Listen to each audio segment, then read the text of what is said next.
Yo, welcome back to the Audio Theory Podcast. If you're new to the channel, please hit the like button as well as the subscribe button. What's good, Danny? How have you been? I've been great, dude. Coming off a staycation in Miami Beach for the weekend. Fiance and I wanted to take advantage of some alone time. We just came off a trip from Italy, but it was a group trip, so we never really had the euphoria of just being alone and taking it all in. So that was a lot of fun. I realized that I cannot afford to live in Miami. That shit was the most dude, I might as well go back to Italy, bro, just the two of us, because this shit felt like it cost the same. It cost the same thing. And I was only there for 2 days. But yeah, great time, dude. We went to nice. A couple dope restaurants. We had a full spa day one day as well, and then hung out by the pool. That pool was either you were an extremely wealthy 50-year-old and above, or an influencer who was staying there for free. So sounds about right. We were right in the middle. I know. I feel like you don't see the middle folk too often in those situations. We were the middle folk. Very aware of what shit costs. But yeah, it was a great time, bro. So definitely enjoyed that. How about you, man? How was your weekend? It was good. Healed ever since I had that back issue. The leg, yeah. Yeah, I went to a chiropractor as well as got muscle relaxers, and after doing a couple days of stretching and taking the muscle relaxers, literally overnight disappeared. Crazy. Obviously, no, that doesn't mean it's the end of it for good, but the fact that I literally couldn't walk to the kitchen, to being able to just go back in the gym, which I haven't done because I didn't want to push myself. You can't take that chance. I feel like I could. So yeah, that was amazing. And then part of the reason why I wanted to be able to walk was my wife and her friends, they got tickets to Backstreet Boys concert. So we ended up going out there. It was super dope. Probably wouldn't have gone if they didn't extend the invite. Did Drake come out? Drake didn't come out, but knowing him, he was probably backstage waiting for his moment, and just was like, I'm doing this too much. But the show was actually really good. I think obviously they're an older band, they're not relevant too much nowadays, right. But their singing was completely authentic. They weren't lip syncing. They're dancing. They sounded just like the album. So I was just really impressed with that, and it really showed me the importance of just putting on a show, because when we go to Rolling Loud, some of these rappers are just they have 40 homies on stage, they're singing, screaming out 2 words of the hook every now and then they're gone, and you're like, all right, why did I pay for this? Right, you want a proper show. I'm paying for a show, give me a show. Yeah. So yeah, it was a couple hours long, but yeah, I had a really, really good time, and looking forward to doing more shows. Not too sure what those shows will be, but I had a good time out here. Nice, dude. And then going back to your chiropractor visit, was that your first ever? No, I had been to a chiropractor before for a super minor back issue. It was just bothering me, and my wife needed to go, so I was just like, let me go too. And he fixed it on the spot. He curled me up into a pretzel.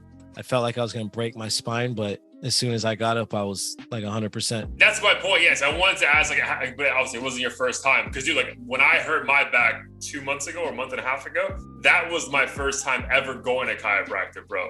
So when he's laid down, I'm like, okay, and then he's just grabbing my arm, and I'm like, yeah. Yo, how is this legal? You know what I mean? And how does this work? Dude, when he cracks my neck, I'm like, this is how all the people died in Rambo movies. How the fuck is this still attached to me? So exactly. Yeah, that's a wild fucking experience, because, and then but what's also crazy, I don't know how much your guy charges you, but it's not cheap, even if you have insurance. And he really only does 2 minutes of work. So I'm like, bro, I gotta make an appointment. I gotta drop almost $100 for you. 2 minutes, bro? Tickle my feet, something, bro. Do something. No, that was the same thing that happened to me when I showed up. Well, granted, I showed up 15 minutes late because I couldn't fucking walk, and I was kind of pissed because he under his breath was like, I was like, when is this gonna end? And he's like, well, we only got 30 minutes now. And I'm like, bitch, it was so hard to fucking make it across the street to get to you. But I don't know if it's my insurance or the place, but it was only 30. It's only $30. Oh, that's amazing. No, my insurance is trash. Like, I love my company to death, but they sign up for a new insurance person like right before or right during COVID or whatever, and bro, it's horrendous. Like, my copay is trash. But shit. Yeah, maybe it's that, dude. But yeah, it was just interesting how like you're there, but like you're not really there for that long, and it's like, bro, like I feel like this should be more. But yeah, I'm glad it worked out for you, bro. Because yeah, that shit. Yeah, and it's also like false sense of like yo, I'm back, and it's like, no, you're not at all. So like he was like, bro, like you're gonna feel better tomorrow. Do not go to the gym. Just don't go to the gym. So yeah, you definitely got to ease into it. I definitely stopped. I don't know what your plans are, but I definitely stopped doing like a lot of the normal gym things. Like I don't do the squat machine anymore. I do free weights. I do body weight because I'm like, bro, like what am I doing all this extra heavy shit? Like who am I trying to impress? Like, yeah, like it is what it is. As long as I'm not fat, it's like it is what it is. Right. I've never done the like deadlifts and super crazy shit just because I was always afraid of injuring myself and also was too lazy to like learn the proper form and make sure that I don't hurt myself. So I've always kind of kept it simple. Proper form in between sets because I'm terrified of like fucking my dude. Because I fucked my shit. I fucked it up at the gym. So I'm like, bro, like I have PTSD from being at this fucking machine. So yeah, dude, it's a whole thing. Yeah, shit. I'm afraid to put on my socks. Like that's how I'm like, if I wake up with this shit again, at least I know it's capable of going away. But still, I just don't want to experience that. Yeah, but in the moment, you're like, yo, how does it go away? Like, how did it? Because the crazy thing is, like, how did it just get better? Like literally overnight because you stretch for 10 minutes, back healed. I'm like, bro, that makes no sense, dude. Right? No, it doesn't. But at least we're here. Yeah, we're here. We feel younger than we did before, which is a fucking blessing. But let's get into it. Plenty of stuff in the news, man. Let's just jump right into it. Should we start with 21 Savage or Kanye being Kanye? Let's start with 21. 21 Savage. All right. So 21 Savage had a tweet that I guess there's a bunch of gun violence in Atlanta over the past couple of weeks, and he was talking about, hey, let's be better as a people. Let's not put the guns away. And then someone quoted one of his many lines, but one of his most famous lines recently from the song with Drake, Jimmy Cooks. What was this? Went around the block twice, like I couldn't find a place to park, whatever it is. Like obviously talking about like, I'll spin your block if I have to, and I'm gonna fucking shoot wherever I want. And then his response to that was, it's just art. It's not telling people to go do this. So your thoughts, let's just jump into that, the idea of that.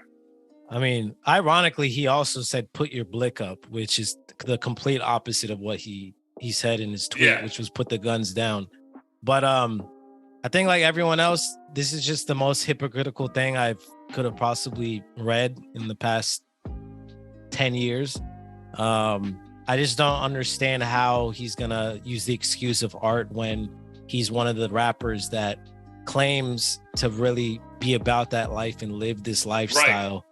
Right. And he made a very poor analogy to movies and video games when, you know, Keanu Reeves and John Wick, like once the director says cut, he's not going out there, you know, talking about how he's spinning the block. Like everyone knows that's just the movie, but people expect 21 Savage to leave the concert and still have his blicky on him and potentially still be, you know, out robbing people or be around people doing that shit. So the fact that he wants to continue to make this music and make money off of it, but say this on Twitter and then get upset shows me he cares more about the money he's making rather than putting the guns down. Because otherwise the music moving forward would be about calling for peace, in my opinion.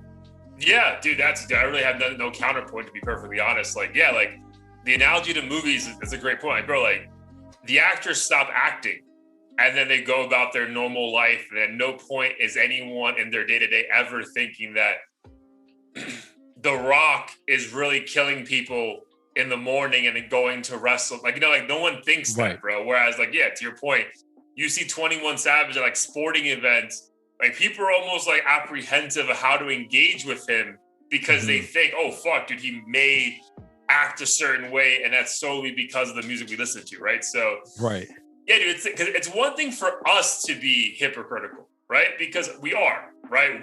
We're always talking about, we're probably gonna talk about later on this episode. We're always talking about, like, these guys are idiots. Like, stay away from the gang shit. But then a fucking Jimmy Cooks song drops. 21 Savage has some fire lines about fucking wetting up an entire neighborhood. And we're like, yo, greatest song of the summer. You know what I mean? Right. And we have no issue with saying that. So, yeah. But that's us though, bro. Like, again, like, we're just the listener taking it in. Right. But it's wild hypocritical when the person making the music is then telling people, but chill. Don't do this. It's like, nah, bro. Like, you can't either say nothing or, like you said, change the fucking music, but you can't have it both ways. Like, the artist can, we can, because that's just, I think, like, accepted double standard, bro. Like, I'm not making the music, but I can purchase whatever the fuck I want. But dude, you can't be profiting off this and then also saying, yo, let's be smarter. It's like, nah, dude, just don't say anything. Right. And don't use the excuse of being just an entertainer, because how many times do we have these drill rappers, like even Lil Durk, he's like, you know, I'm play with me if you want. I'm not just a rapper. Like, I'm gonna stretch you out or whatever. Right. But then when it comes to, you know, criticizing the content of the music, then all of a sudden, oh, it's just art. Like, don't believe it. You know, you live your life properly. And I think they forget that you and I aren't going to spin the block when we hear Jimmy Crooks or whatever it's called. But the 14-year-old who's in the depths of the hood, he may not necessarily spin the block because 21's saying it. But if he thinks about spinning the block, he might think it's cool, or like, you know, that soundtrack is going to amp him up a little bit, even subconsciously. So I think the rappers just don't want to be accountable, basically, because it's how they make all their money, and a lot of money. A lot of money, bro. And that's the thing. There's just so much money in it that it's not going to stop. So do you think we're saying more so either, like, we're probably saying more like, bro, just stop talking, right, about shit like this? Because, like, you're not going to stop making the music, and we don't want you to stop making music, if we're being perfectly honest. Yeah. But, dude, you also can't be like, you can't have it both ways, bro. Like, either you're on one side of the fence or the other. This is not like a fucking in-between kind of thing. There is no gray area in this, I think. Yeah. And, you know, like you said, I don't think any rapper should be forced to rap about a particular thing. And if this is his lifestyle or was his lifestyle, cool. Like, continue that artistic path or whatever. But we don't want to hear you calling for peace just because a few of your homies got shot or a few of your homies' kids got shot. But you should want peace across the board and just change your art if you feel that strongly about it. Because he went ahead and said, oh, he's teaching financial literacy and doing charities behind the scenes. I'm like, put that in your music videos or your music if you really care about that. Otherwise, all we see is the negative shit. Right. And I just don't get it. Which negative shit, which again is done very well. Because I think we've both been on this pod multiple times. Anytime he drops a project, like, yo, this dude's super fucking talented. The way he makes this gangster shit even sound remotely appealing to a mass audience is super fucking, it takes skill to do that. Mm-hmm. But you clearly love the life you have because of it. You're not going to change. So I just feel like it just feels uncomfortable almost to have him say, yo, guys, let's be safer in the street. It's like, bro, your entire life is talking about the streets. Yeah. And to your point, it's not like almost like a Jay-Z that's talking from like almost like a past reference. Right. It's like, I'm doing this shit right now. It's like, oh, dude, okay then. Like, who the fuck are you to tell me anything then? Right.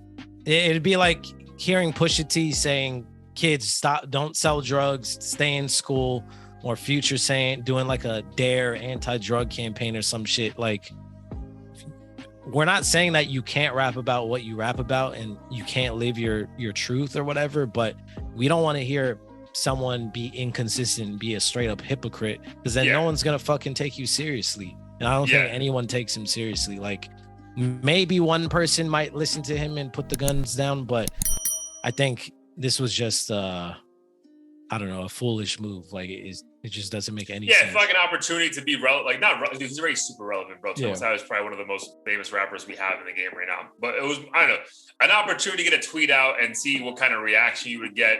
Mm-hmm. But nah, bro. I feel like that's one that I would, like, if I was his PR team, I'm like, bro, you're probably gonna have to take that one down because it just didn't make any sense. Right.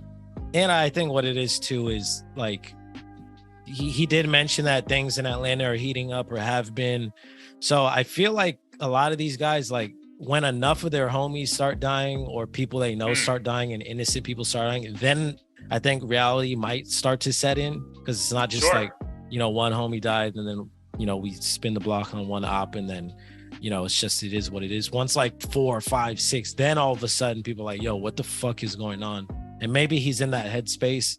So he could be super authentic in what he's saying, but I think he needs to look in the mirror and realize his music. That's a really valid point, bro. Because again, we're all hypocrites at some point, right? Right. Like there was like a great thing from like, I don't know, a documentary or something on VH1 about like Tupac, right? If you met 7 people who knew Tupac, you would get 7 different point of views on him, right? Like it's also, he could, 21 Savage in his offense could be the same guy on the records, same guy in the streets. But dude, he gets a fucking text that 7 people he kind of knows just got killed in Atlanta. He's gonna be like, bro, what are we doing? And they get like, bro, what the fuck are you doing? You know what I mean? Right. So, but again, in that moment, I can also see his point of view. But yeah, it just feels weird. Like again, you could feel that way, but if your overall actions aren't also moving that direction, you just see looks silly. Yeah. And I get it. You know, when you're in that position, the last thing you want to do is have to be like a role model or parent to like, you know, millions of people, which he shouldn't feel obligated to do. But just keep your mouths closed if you're going to say something that you're not, your actions aren't basically validating or tied to. Like it's just going to look crazy. Yeah. Actions at all, bro. Like, again, like everything about his, like, dude, it's not even like we're picking like one song that he went cry. Like, dude, every song is about killing someone. Even like, on like R&B features, like the dude will be rapping about a girl, and then somehow like he's 21 still spinning the block after he fucks her or something. Dude, I'm like, all you do is pretty sure on like the Bieber song that on the Khaled album, he kills at least 2 people. So like, bro, like I don't want to hear this. Like, bro, I don't want to hear it from you. Like the message is right. We've been praying for that message for a long time, crying out for that more so. But bro, it can't come from you, bro. You gotta, even if you believe that shit, you gotta do it from a burner account. You gotta tell someone else to put it out. It can't come from you. Yeah. And the sad thing though is like people like him are the only people that could actually convince people to put the guns down. Like no one would listen to some kid from the suburbs or whatever, but it's like the OGs. But I feel like the OGs usually when they come to their senses, they're like 50, 60 and people are like, oh, this old nigga, like no one wants to hear what he has to say.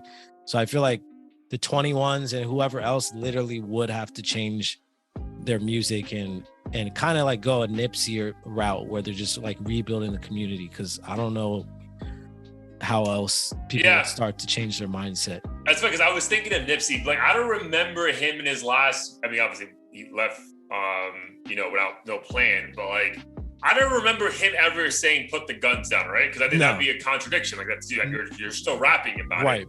But I guess like in another kind of way, like he kind of is though, by investing so much in the, and that's probably what he was trying to get at 21 Savage. Like, I'm putting money in the community so people don't have to go that route. Which is maybe what he was trying to say. But the fact that he came out and said that initially in his tweet, I was just like, bro, come on, bro, you can't. What's happening here? Yeah, I think it's going to be a process. It'd be kind of like saying, you know, let's ban all guns in America. Like, it's just not going to happen overnight. I think instead of saying put the guns down and you know, trying to convince all these gangsters who fucking need protection and shit to just like leave their gun in their bathroom, not happening. You should instead change the mindset and be like, hey, let's collaborate and focus on, you know, rebuilding the community and hustling and, you know, getting legal hustles going and shit like that to distract them from wanting to kill. I think that's kind of like what Nipsey was getting at. Like, focus on making money rather than just attacking other black men for no reason or affiliation. Yeah, and again, he probably was trying to say that, right? Again, not every we were held to everything we said. we wouldn't be able to meet that standard. But again, the initial tweet was wild. I think that's why we wanted to bring it up, because like, bro, we get it, man. We get the messaging, but it just can't come from you. Like, it just unfortunately can't. Like, now, if you said that and said, hey, moving forward, all of my music will no longer involve gun violence, different conversation. But not happening. Like, you know what I mean? Not in a million years. There's no fucking way, dude. But again, shout out to him. Hopefully it's a moment he can learn from. And again, if he is doing something in the community, it's also a great look as well. Dude, so we have to also talk about this. This is probably going to be the first time in audio theory history that I am going to shit on a Drake record. Like, dude, never have ever criticized a single Drake single that comes out. But dude, your thoughts on Staying Alive, Drake, DJ Khaled, and Lil Baby. The video dropped, the song dropped last Friday. Just take it away, sir. As soon as I heard it, I listened to, 30 seconds of it, heard the chorus. It's like, I get what you're trying to do, but I skipped. I'm like, this does absolutely nothing for me. If I hear it at a coffee shop while I'm waiting in line, cool. I might bob my head a couple times, but other than that, I'm like, how do you manage to get all this star power and fumble it? Like, Drake, it's not even like, their experiment. We can't use that fucking experimental excuse anymore. No, it's a normal fucking it's a normal song, a normal Drake-ish song, and it just felt lazy and confusing. So lazy, bro. So lazy. So I'll give my reaction first. So, dude, this was the first Drake song that I really wanted to just like stop it. Like, just stop. I was like a minute in and I'm like, bro, this is horrendous. But for the sake of the pod, I'm like, no, I gotta listen to this shit fully through. And then to your point, I get what they were trying to do with the hook, right? But like, that's a hook that you, like, in a way, you only have it once, right? And then there's another actual hook, because that hook in itself, repeated 3 fucking times, is annoying as fuck. Bro. Yeah. And it's just like, bro, like, what is this, man? And like, I come to hate this about, like, this is why marketing matters, bro. People are still finding ways to try to make this song a hit, right? Like, I think I sent you a couple links on TikTok. Bro, there's more than thousands of videos on TikTok using that fucking beat because they just think it's a popular Drake song. Like, that shit will push it even more and make people start questioning. Oh, maybe it's not that bad. No, it's that fucking bad, bro. That song is that fucking bad. And it's just like, it's shocking, bro. And it goes back to, I think, a Tyler Creator interview with Ebro, something like when he beat Khaled for like, most streams first week. And it's because, bro, like, all Khaled has is like, yo, I'm going to get the biggest and best artist. All right, bro, but when you do that and doesn't deliver, dude, we have to look at you some kind of ways. Like, bro, what do you actually do? Because, like, this song, in its essence, should have been a banger, right? You have Lil Baby, which is probably the hottest rapper out right now, and the greatest rapper maybe of all time in Drake in the last 10, 15 years. And you give us this, bro? Like, this is going to be your end of summer fucking heat? Yeah. Bro, so disappointing, bro. And I still, to this day, like, shout out to Lil Baby for making it to the level that he's at, but I still don't understand how and why he got to this point. Because I feel like for instance, Gunna, I prefer him, and I feel like he has more range in what he can do, like the different songs he can be on and everything like that. I've heard him on pop songs, like reggae type songs, and he just sounds natural, right, in all of them. Whereas Lil Baby, I'm like, is it just because he's one of the Southern dudes that can like nonstop rap and just have every bar kind of hit pretty smoothly? Like, I don't see a whole lot of range with his music. I feel like a lot of it's repetitive for me. Range, maybe, right? And this is a song, like, if you're gonna rap on this song, you have to come with a different approach, right? Because I think his normal approach just didn't work on this. But I know, bro, there's a couple of songs that you just see what a star he is. That, like, dude, Hurricane with Kanye and The Weeknd, bro, he loses his fucking mind on that track.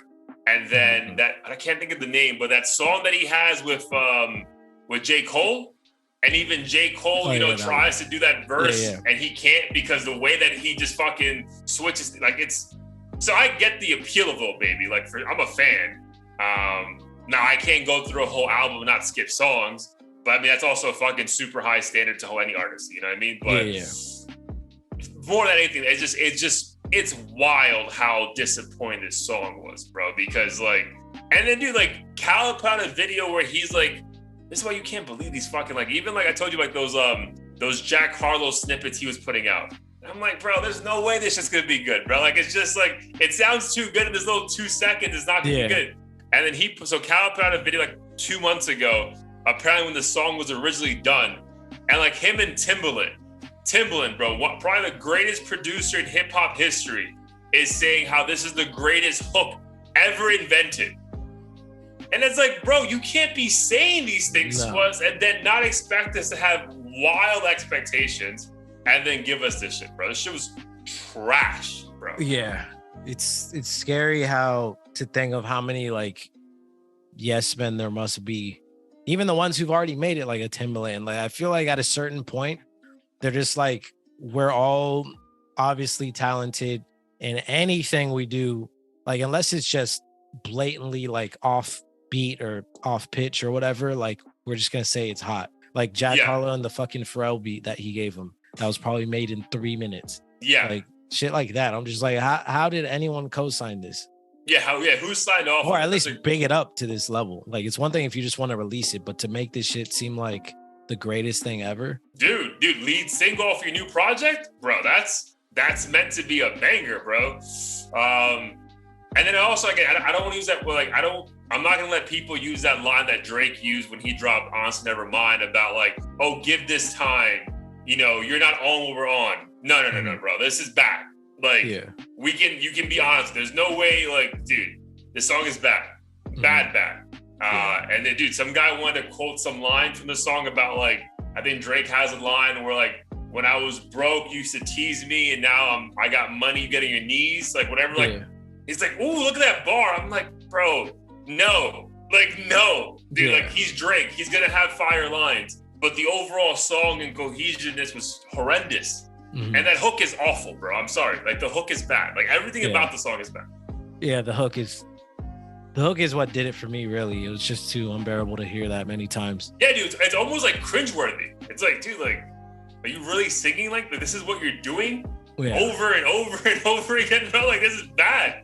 I feel like he tried to recreate the formula of Way Too Sexy, since that was kind of like an old flip, but it was completely different from the sample. Yeah, completely different, bro. That was like a fast-paced, fun song. This was like, I think this is like really what it felt like, because dude, Staying Alive by the Bee Gees is a fun song.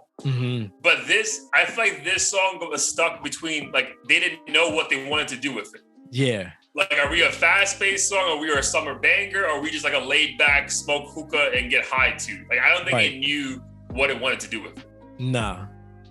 And that's fine. I think the only concerning thing is when someone puts out a lead single or a couple lead singles and they don't deliver for you, then you're like, I feel like I have no reason to I'm not getting excited about the actual album. Oh, dude, but I never get excited about a Khaled album, bro. Yeah. Like, I never get excited about shit. I'm just like, maybe I'll walk away with like one or two. Sure. There may be one or two songs that I'll play over and over again. But I mean, dude, even like, I think I was, maybe both of us, but I do, for Popstar, I wasn't excited about, like, it was whatever. When that song came out. I actually love Popstar. Oh, but really? I still wasn't excited about, because I knew that was probably going to be the best one, fucking, at least for me, off of the so it was fine to me. Like, I didn't hate it. But Grease, like that song. I didn't care for Grease. Nothing, dude. So, like, but again, this is not a stain on Drake at all, or Lil Baby. Like, it's Khaled. It's like, bro, these albums, in the essence, don't mean anything. You know what I mean? Like, there's not one cohesive story. Like, it's just like you're trying to, like, this is almost like 6ix9ine-ish. Like, you're just trying to put as many hot songs on a 12 to 14 track body of work. And it's like, bro, if that's all you're shooting for is the hits, dude, you're going to probably have more misses than wins, because, like, you don't have the story to tell, bro. Like, you're just like, yo, like, let's just get hits. And it's like, bro, I feel like you can't just make hits. Like, I feel like you make songs that you believe in, and then, like, if it's a hit, then it's a hit. If it's not, it's fine, but you still believe in it, bro. So, like, that's the struggle. And I feel like we're going to it feels like, again, to your point, if this is the lead single, we're probably gonna have more misses on this album than actual hits. I'd agree with that. I hope we're wrong, but the way it's trending right now, I think we're right. Yeah, bro. I would. That show's a throwaway for me. And when that album drops, like again, dude, I'm not staying up till midnight to listen to that shit. There's no fucking way. No. But speaking about albums that might drop, so Lil Wayne kind of teased, but kind of outright came out and said it. I guess they had a YM Young Money OVO whatever reunion in Canada, and Lil Wayne said Carter 6. Right? Carter, is it 6 or 5? Yeah, Carter 6. Carter 6 is coming out. So your thoughts, your levels of excitement for that? Levels of excitement, I'd say 9 out of 10. I feel like 9 out of 10? 8 out of 10. That's 8 out of high, 10. bro. Okay. I'll say I'm excited because for me, I feel like Lil Wayne is one of the most consistent artists. Obviously, I prefer a lot of his earlier work, but I when I hear him on features, I feel like it's like time. So yeah, still I'm like nice. I feel like a lot of the bars he puts together are still pretty insane and clever and witty. So if he's able to, this isn't like a Ty Dolla $ign type situation where, you know, he puts all his energy into the features. Mm-hmm. I think I'll end up really loving the album. But interesting, bro. That's a strong take, bro. Because I was expecting that from you. I didn't realize it'd be that high. So you're gonna go with an 8, 8.5? Yeah, I'll go with the 8 out of 10. 8 out of 10. Level of excitement. All right, I'm gonna go with a 6.5, just because I've enjoyed his features recently. I enjoyed right when the pandemic started the Jack Harlow "What's Poppin" feature. A lot of people hate that feature. I loved it. I enjoyed his feature on the Tyler the Creator album, and I think he had something else recently that I really enjoyed. But I don't know, bro. Like I just also don't think there's that dude from like 05 till 2010 maybe. There was just like you feel like we're witnessing like a god. Right? And I just feel like that's kind of just been falling apart over the last decade or so. That I don't think for me, like, again, I'm gonna peep it, but it's not like, bro, I need to get in line at a store, wait an hour until Best Buy to open to go buy this album. It's like, bro, like, yeah, I'll listen to it, but I'm not expecting anything from it. I don't think there'll be any songs that are fucking absolute hits either.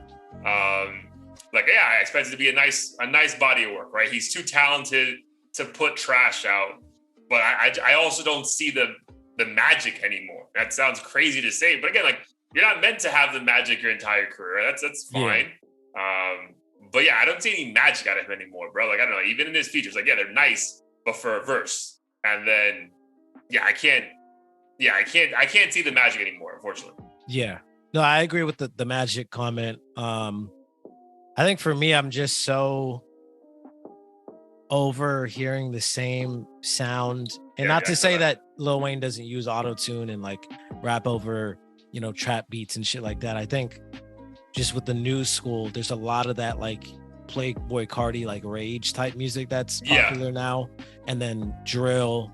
And I feel like there's not like a lot of in between, or it's like super conscious and like specific for like only certain types of moods. So I think he kind of is good about blending the two. And then, you know, he might have a kind of ignorant verse or hook, but then he'll have, you know, fucking J. Cole or I don't know, someone super conscious on it that kind of balances it out. Yeah. You feel like you get the best of both worlds. So we'll see. Yeah, it really depends, obviously, production level too, right? There was a time that he was really in his lane with certain beats that made the most for him. I get the idea of being excited from the sense that like it is so different from everything else if it's good, right? Like if he's on his A game, this shit's gonna be great, right? So again, I would love to peep it out. I mean, 6.5 is not terrible. Like it's not like I don't want to check. I do want to check for it. I just, again, there's not like, I'm not staying up. I probably won't play it all weekend.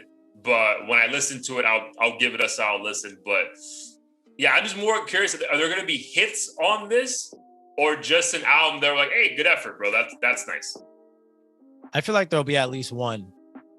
I'll say one. Like, you know, when I'm talking about hits, like something that's getting close to the top of the charts. That's what I'm saying, dude. He hasn't had that in a long time. I'm gonna guess one. Dude, because I don't even think Carter 5 had anything that stood out like that. No, none of them did on that one. I can't even think of a song on 4 that would even be close to that. No. So that's what I'm saying. This guy really hasn't had a charting song since like 2010. That's pretty fucking crazy, bro.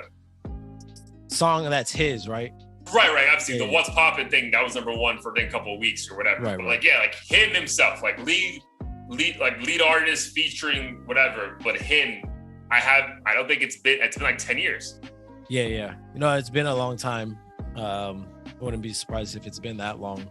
But I feel like it'll be a song that's featuring someone who is of relevance, like a Drake or Nicki or Lil Baby or any of those guys. Yeah, no, for sure. But it felt like back then, which it was crazy because it was even harder back then to be charting, right? Maybe because it was easier because of the radio, but I don't know. But like, it felt like, there was like a 3-year span that Cash Money knew the formula. Like it was every week Lil Wayne Drake had a fucking hit single. Yeah. You know what I mean? Like, and again, that was impressive, bro. Like literally, every other month, these motherfuckers had a new single. And you're just like, how are they doing this? But again, it's so hard to repeat and maintain that like, again, you can't hold it against them. But like, dude, like you haven't had a hit record like 10, 12 years. More than likely, this is not going to be a hit. I don't know. I feel like this time around, he'll do something with Drake, and Drake's hit-making abilities has just never gone away, I feel like. Sure. I mean, I know we just kind of shit on... We just shit on his latest single. Right. But I feel like when Wayne and Drake pair up, they take it very seriously. Yeah, that's magic. Yeah. And it's magical. So if I had to guess, maybe not necessarily a song with Drake being the I don't even know what the fuck I'm saying. Top charter. Am I saying that right? Chart topper. Yeah. Chart topper. I feel like he'll have one on this album just because it's been so long. I'm like, there's no way his ass wasn't in the studio working with somebody and making at least one. But that's also might be wishful thinking. Who knows?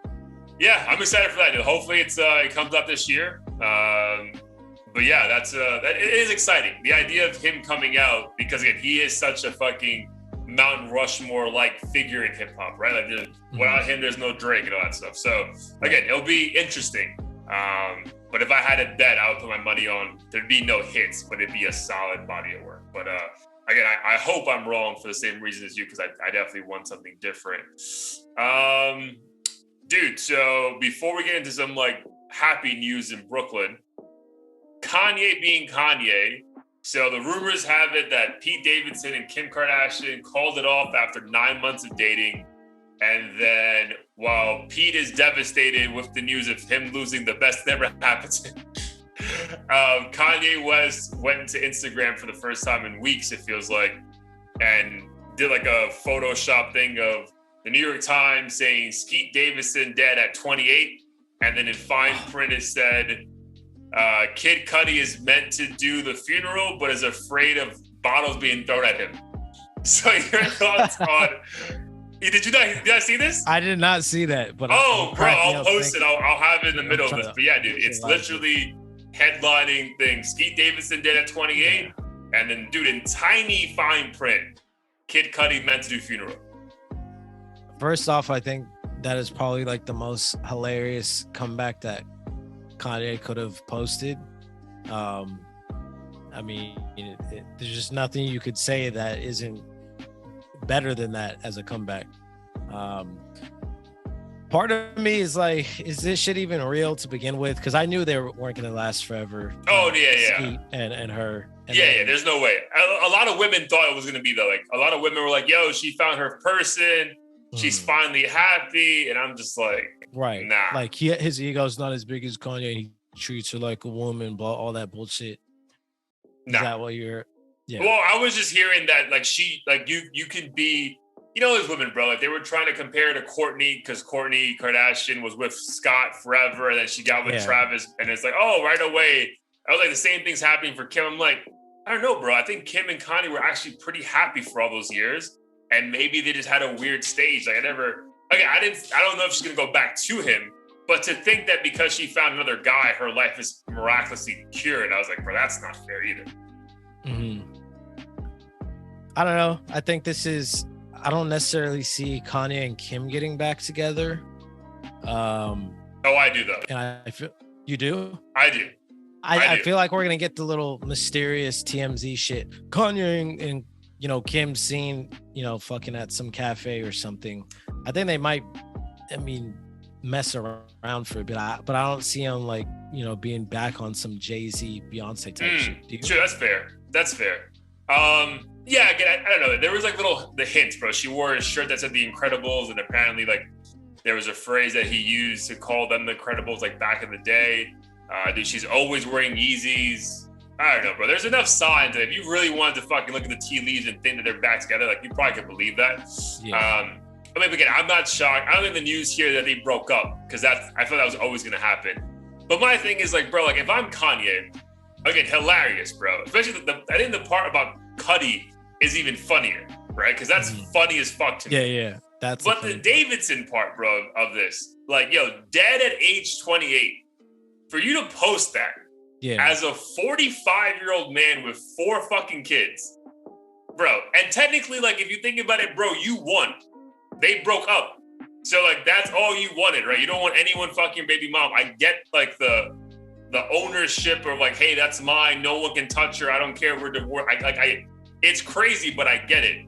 But, dude, for him to tweet that out, bro, that shit just seems pretty fucking wild, bro. Like, you're a grown-ass man, and you're photoshopping New York Times things to just shit on this dude who's never done anything wrong to you besides him and your ex-wife had relations. Yeah. I mean, it is pretty dark. Obviously, dark, I don't know, bro. Like, what he said to him behind closed doors. I know if someone pissed me off enough, like, I probably would be as petty as Kanye and be like, I don't give a fuck how dark this shit is. But dude, the thing is, like, but think about Kanye's reach, bro. That tweet or Instagram post is seen by 20 of millions of people. So, like, that's like, you're also maybe putting this guy's, like, this dude can't even walk down the street because of you and have, like, a normal life because, like, he may be low-key scared that someone might act a certain way with him because of the shit you say. Like, that is true. Yeah, I always forget that there are some crazy fans out there that might do or say some shit. Just like, I don't know if you saw some dude, like, kind of pressed or taunted Brittany Renner at Rolling Loud, and then I missed that. No, what happened? On him. Basically, he was, I forget, was it PJ or some shit? The basketball player that she was with. From the Hornets, Yeah. Apparently, he was like basically saying something about him, like defending him, and then she got upset and walked over to him, and they were in each other's face, and then she splashed water on him, and then I think he was trying to throw some shit back or yell at her. So it got out of control, but obviously this guy probably doesn't know either of them in real life. And here he is, instigating and causing drama. So I do forget that, some crazy fanatic out there might, throw some shit at Pete or call him Skeet and, get him riled up or, wish death upon him or something, or tell him to kill himself. Who knows? But that's why I'm always curious, like, with the Kardashians, everything is so calculated. I forget if you showed me the thing about the Free Gunna and how, she wouldn't have posted that if she knew something like behind the scenes. Otherwise, she'd go crazy. So I always wonder, like, with the Pete and Kanye thing, is this whole group just in on it and, casually making fun of each other, even to the darkest levels, like we just heard with Kanye's post, for the sake of just making money and always being on the front cover of whatever it is. I know, man. You would hope to think it's not that though, right? Like, I'm more okay with him just being a petty ass ex-husband who's like, yo, fuck him all day. It's on site. You know what I mean? Like, right. I'm fine. I'd rather have that than like some evil, manipulative, like Kris Jenner puppetry. I'm like, all right, now do this. All right, now it's like, come on, man. Like, I will love. I just hope it's more realistic than that.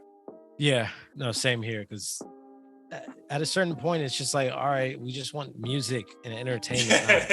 The right entertainment. We don't care about who's fucking who and who's raising whose kids and shit. Like, right. We got to deal with that in our own lives, not we don't want to deal with it on Instagram. Yeah, all day, all night. No, I agree with that. But again, hopefully Pete's all right, man. There was like a rumor today on August 9th that he checked himself into some kind of facility because he's like super depressed about everything. Wow. So again, that could be a rumor. That's absolute bullshit. But if it's true, hopefully it's he gets the help he needs, because again, he's no longer with that girl anymore. So that could suck. All right, before we get to some heat of the week, there were a couple videos though that we saw of Kendrick in Brooklyn, Kendrick in Harlem, Kendrick in New York, living his absolute best life. I think I sent you the Family Ties performance. That shit looks like a movie everywhere he does it, every city he does it in. And then after that concert, he went to Dumbo House, which is a very exclusive club in Brooklyn, and then performed more hits. But dude, kind of like in the similar fashion show that he was just in for Virgil, that he was just sitting down, mad calm, but just delivering in a very epic way. I think Beyonce and Jay-Z and a bunch of famous people were in the crowd there for only 45 people. So just your thoughts on just seeing this dude just so happy out here performing. I think it's amazing. I feel like people assume when people disappear for however long that they must be, depressed or in a shitty place. I mean, maybe he was in a dark place for some time. At the time, right? While he was gone. Yeah. But I think he was just really also enjoying his life and the things that actually matter to him, which is, I imagine, his family and friends. And obviously he was making music as well, but just kind of doing it behind the scenes. So I think it's good to see him happy, because I feel like we don't get a lot of that imagery. And the funny thing is, it's always the rappers with, a million chains and, just being so aggressive with the materialistic shit and partying and stuff that end up being the most depressed. And here we have Kendrick fucking doing pull-ups on streetlights and shit, and he just looks like the happiest kid on earth. Dude, so happy, bro. That's the fun part. Again, we were just talking about the Kanye and Kardashian, and it looks so choreographed sometimes. This just seems like someone's so happy and enjoying life. Mm-hmm. And then it's refreshing to see that money doesn't have to change. You can just enjoy making art and also being a human being, because at the end of the day, that's all we fucking are. So that's probably the most refreshing of it, bro. That video of him doing pull-ups on whatever the light pole or whatever construction site. Dude, that's just that's almost a 40-year-old man just fucking having a fun day in Harlem. That's amazing, bro. Right. Who else is doing that, right? And who else is that I didn't say who else is that secure at that level to not give a fuck, bro? Clearly the shit he's wearing is expensive, but it's the expensive you don't know it's expensive. Subtle shit. Yeah. The subtle shit, right? Yeah. Subtle shoes that may cost 5 G's, but they look like fucking beaters. And it's dude, it's just Kendrick is just so in his element, no pun intended. That was just so happy for him. Yeah, 100%. And I feel like when these guys reach levels like his, the only thing they want is normalcy and just being treated like a human being. Because I'm sure, up until they got to this point, people held them to, crazy standards, expecting them to be perfect, never make a mistake. I'm sure that fucked with them. They're like, yo, I just want to be that guy who could fuck up and people didn't expect anything more of me. Whereas I'm sure over time he would say or do certain things, and he'd be and people would treat him like he's, fucking Satan. And it's hey, I'm still human. So I think that's why the J. Cole's and stuff just, they'll wear the subtle $3,000 white tee or whatever the case is, because at the end of the day, they realize none of this shit matters. Yeah, none of this shit matters. And it's funny as we start looking at his career, him being Kendrick, dude, if we had to compare him to anyone, he's way more Andre 3000 than Jay-Z, mm-hmm. right? Doesn't really care about the spotlight, but is just so well respected, but also just kind of wants to be the ordinary dude who also happens to make phenomenal music. Because bro, everything we've seen from him since pre-album coming out, the month before till now, he's in Ghana playing soccer with little kids. He's playing FIFA. He's just fucking around, having a good time. He's at a fashion show, just relaxing. very subtle but clear like moments in his life that he's like, bro, I'm just normal. Bro, I'm just normal, and I have normal thoughts. And dude, if you think about it, the album is probably the most vulnerable album he's ever put out. Like again, maybe we can say it's probably not one of his best products comparing it, but it's super fucking vulnerable. A guy that has like clear thoughts about the world. So it's just very refreshing to see, like, again, top of the food chain, and he feels like a normal fucking dude. Yeah, for sure. And I'd like to see more rappers do it. I get that if you're just coming up, like you have something to prove or a chip on your shoulder or whatever. So I don't expect all rappers to be like this, but at least he's setting that example that you don't have to, you know, be doing all this extra shit in order to be happy and vibe out.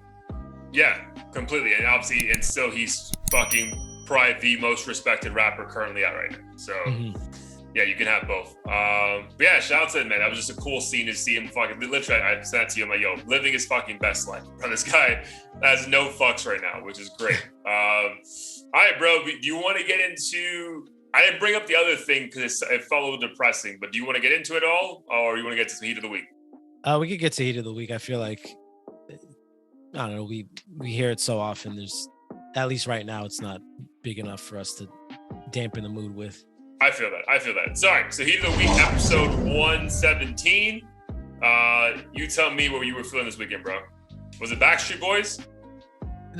Nah, definitely not. Yo, but how did it feel before you say it?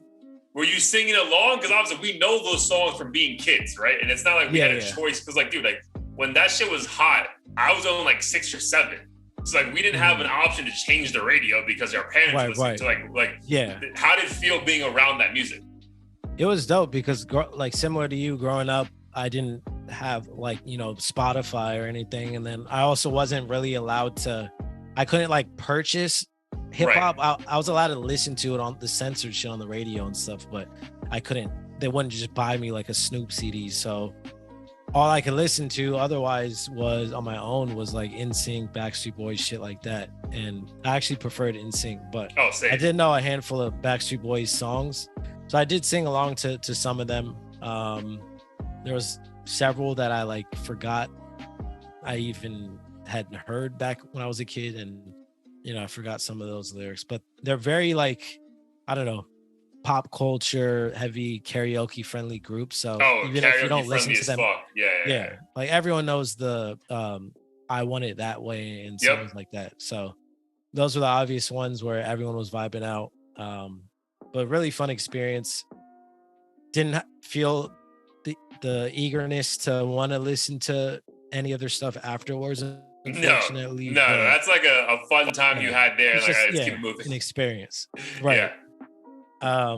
But as I was, you know, looking for new music, didn't find anything. But I went back to this artist that I used to listen to. His name is Kirk Knight. Okay. And my girl actually showed me one of his songs a few years ago.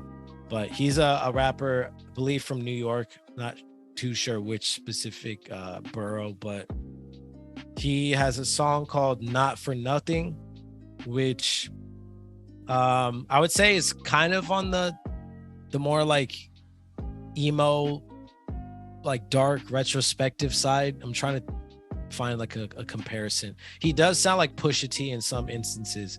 I would say that's like kind of the Kirk closest Knight, comparison. like KIRKKNI. Yep, exactly. Kirk Knight, Not For Nothing. Is he down with ASAP?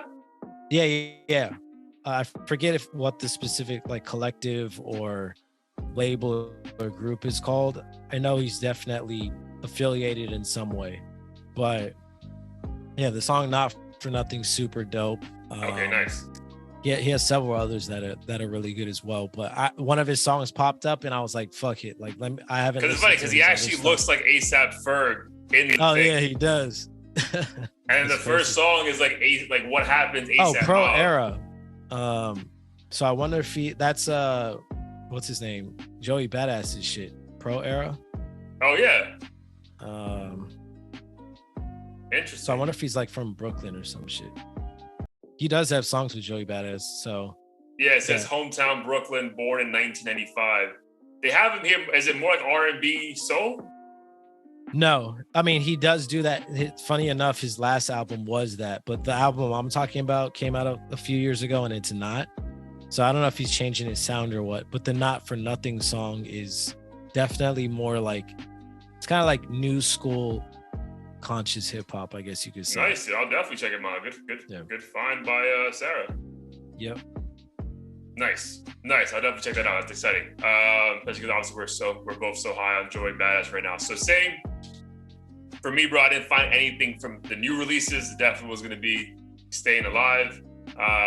So I did some deep dive in some some house, I guess house hip hop mixes that I had over the weekend, and I came across this song. Dude, I thought maybe I heard this at your wedding, but I'm not sure.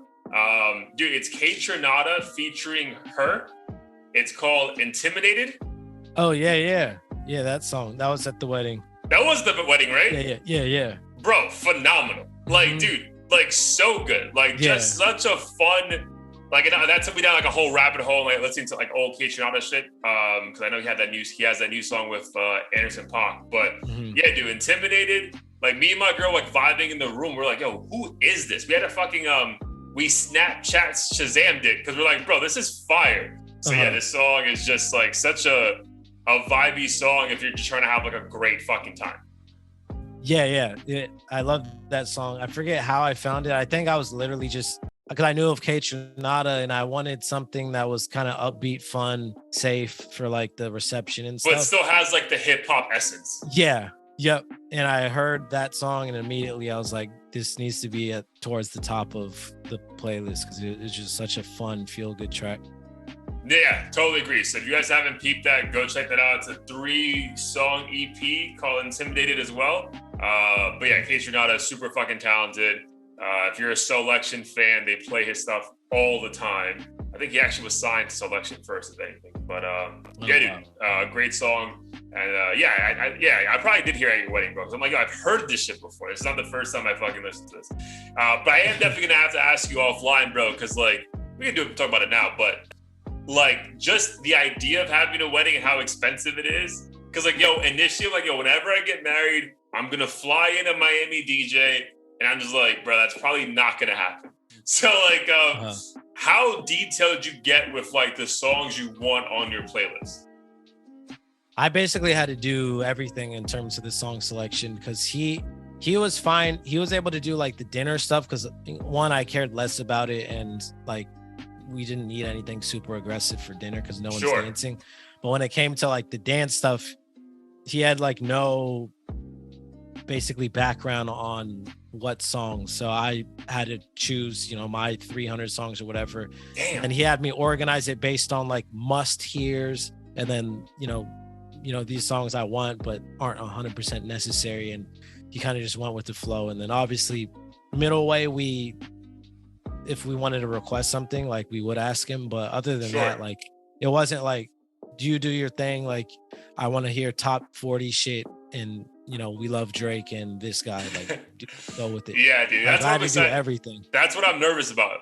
Not excited. That's what I'm nervous about, bro. Because I feel people like us, this is people, our best friends and family know us, and music is top 5 things about us, right? So it can't be at a fucking Danny Abar wedding and the fucking DJ is trash, right? It's I'd rather not have the wedding, to be honest. I'd rather just not do this. So yeah, I gotta figure out what I'm gonna do. Again, I'm still we're still a year away, but yeah, that's nerve wracking to me. Bro, if the wedding's not fun, then why did we do this? Kind of why did we just drop 50, 60, 70K on a whack ass party? You know what I mean? That's low key. I'm bro, should we just elope and just let's have a wedding party on a boat, and if you could come. If you can't, you can't. So yeah, we'll see. I mean, I will say, I feel from the weddings that I've had fun at, it was mostly because of the group. Sure. Because I've been to some super fancy ass weddings and the DJ wasn't even necessarily trash, but nobody's dancing, nobody's drinking. And I'm well, I can't do this shit alone. So right. Yeah. I feel even if the music's mediocre, I imagine your group would be fun as hell. So yeah, dude, but it's a mixture though, right? Because it's a lot of groups will be meeting for the first time too. Right. So like, I don't know how that's why I'm like, it's gonna be a destination wedding anyway. Just like giving people insight into like my life. Like Gina lives in Dallas, we're family's from Dallas, my family's from New York, so we're gonna meet somewhere anyway. But people will be meeting for the first time, so that's why like I am excited because it reminds me of like what your wedding was, right? Like the lead up to those 2 days before were fucking lit, right? Everyone had a chance to get along, hang out, have shots together. So at the wedding, it felt like a family. I don't know if that's gonna happen for mine. That gets me like anxiety. I'm like, fuck, bro. I can't have just people sitting around just like, all right, who's gonna dance? I'm like, bro, everyone fucking dance, bro. Like we need everyone on the fucking dance floor. So yeah, the DJs obviously, you know, it's just fucking so key to that.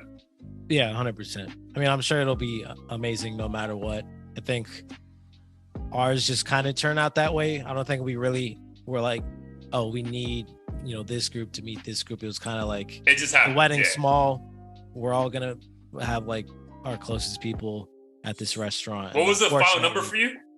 I think like 65 total. That sounds amazing, bro. Yeah, I think it'll be like, as of right now, in my head, I'm thinking like double that. But we invited double that for sure. Okay, so yeah, that's what it is. I'll probably am gonna invite double, but again, it's once it becomes like I have to travel for a wedding, like everyone starts having second thoughts, and I'm like, perfect, bro. Just send me the check, and we can go about this. And I won't be offended, I promise. Yeah. Especially during the pandemic, I think that helps with keeping the numbers low. Yeah, but I mean, as of right now, we're thinking like September of next year. So, I mean, maybe monkeypox is going crazy, so we'll see. We'll see. But my dude, always a pleasure. Glad you're feeling better. We'll talk obviously right away offline. But love you. Let the people know where they can peep the show. And let's get out of here. Yep. You can catch the show at audio-theory.com. We got the merch, the playlist, new episode every week. I know we've been mentioning the interviews that we hope to have pretty soon. Believe we may have one this month, which will be exciting if that very exciting goes through. And then I think we have a couple others that we're hoping to do before the end of the year. But otherwise, tune in, like, share, subscribe, and support the channel. Always. Later, broski. Peace. Peace.